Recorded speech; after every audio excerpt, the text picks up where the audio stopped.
I remember the car coming around the bend. I remember saying to Aiden, we need to move off the road. I could clearly see that she wasn't looking out the window of the vehicle. There was no doubt you could see her head bent over. And at that point it was too late. We couldn't outrun the car, and it just kept veering off. You know, you never really realize how fast 1 second goes. It just happened quickly, and there was nothing we could do. And it seemed so surreal, and all of a sudden it was very real. Then went flying in the air, the cops say between 15 and 20 feet off of the ground. I don't remember being in the air, but I do remember landing.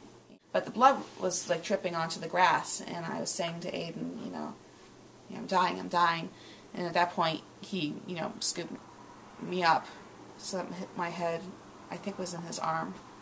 It was elevated, I remember that. And he's telling me, no, Mom, you're not dying. You're going to be okay. Don't close your eyes.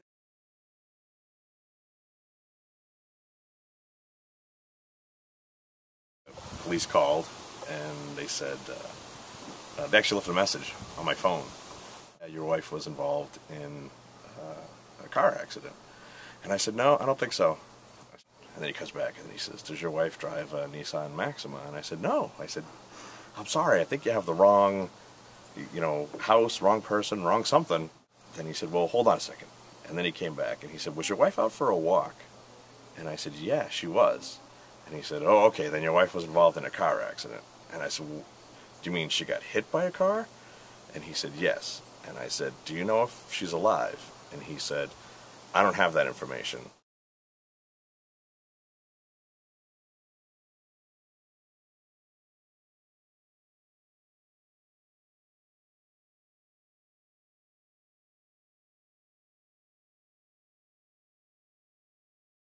I only knew that she was hit by a car, her pelvis was broken, they thought they were transferring her.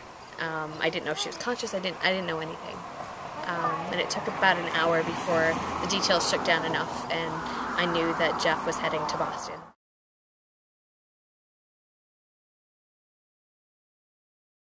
And the fact that he was, staying with Melanie and supporting her head and making sure she kept talking and didn't want her to go into shock. The ambulance driver told me that when they got there and told Aiden, hey, we'll take over from here. He waited a little bit and then he took his hands away and he said it was like a bad horror movie. He said that his hands were just covered in blood. My dad said something was wrong and he wouldn't tell me what it was the first night, and then we had to watch my sisters, and so I just sat at home with them while he was out. Until about 10 o'clock at night, they finally get home, and sure enough, Aiden, broke the news, but it was kind of heartbreaking.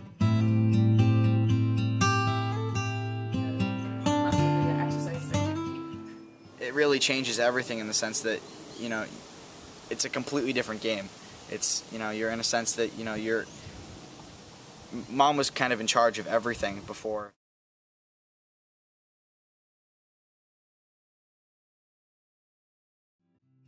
Definitely learned that life is it's fragile and you have to cherish it, and you can't take it for granted because